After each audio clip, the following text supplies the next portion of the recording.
TV నేను Sai Sudha bulletin updates చూద్దాం. నాగర్ కర్నూలు జిల్లా మాచవరానికి సీఎం రేవంత్ రెడ్డి రేపు రానున్నారు. ఇందిరా సౌరగిరి జల వికాస పథకాన్ని సీఎం రేవంత్ రెడ్డి ప్రారంభించనున్నారు. అమరాబాద్ మండలం మాచారంలో చేస్తున్న ఏర్పాట్లను మంత్రి జూపల్లి కృష్ణారావు, కలెక్టర్ బాధవత్ సంతోష్ పరిశీలించారు. ఇందిరా సౌరగిరి జల వికాస పథకం ద్వారా సాగునీటి సదుపాయాలు కలగటంతో భూములు అభివృద్ధి చెంది జీవనోపాధి మెరుగయ్యేందుకు 12,600 కోట్ల వ్యయంతో ఈ పథకాన్ని ప్రతిష్టాత్మకంగా తీసుకురావడం జరుగుతుందని మంత్రి జూపల్లి కృష్ణారావు చెప్పారు.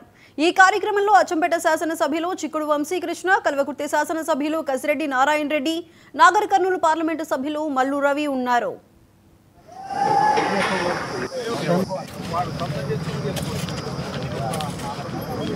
మంత్రి గారు వస్తుంది, మళ్ళీ 2 చెట్లు రెడీ పెట్టారు.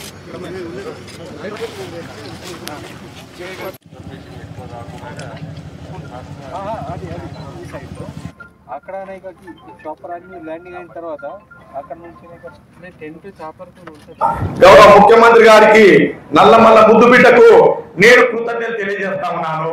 ఇది మంచి స్కీము. ఇటువంటి స్కీములు రాబోయే కాలంలో పెద్ద మొత్తంలో విస్తరింపజేయాలని కోరుతా ఉన్నాం. ఆ రోజు గౌరవ ముఖ్యమంత్రి గారి దృష్టికి ఈ అచ్చంపేటలో ఉన్నటువంటి లాంగ్ పెండింగ్ ఇష్యూస్ ఉన్నాయి, లాంగ్ పెండింగ్ సమస్యలు ఉన్నాయి. వాటన్నిటిని కూడా వారి దృష్టికి తీసుకెళ్లడం జరుగుతుంది. నేను మా ఎంపీ గారు పెద్దలు మల్లురవి సాబు కొన్ని మనీ ఇచ్చాం, సరే ఇవి కావాలని.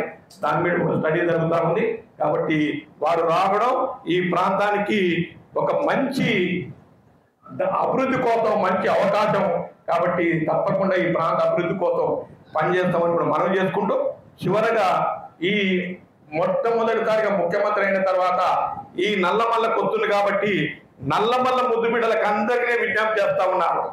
ఈ సభ మనది కాబట్టి మీరందరూ కూడా పెద్ద ఎత్తున తరలి వచ్చి విజయవంతం చేయాలని కోరుకుంటూ సెలవు తీసుకుంటాం. మంచిర్యాలలోని నివాసం వద్ద మాజీ ఎమ్మెల్యే దివాకర్ రావు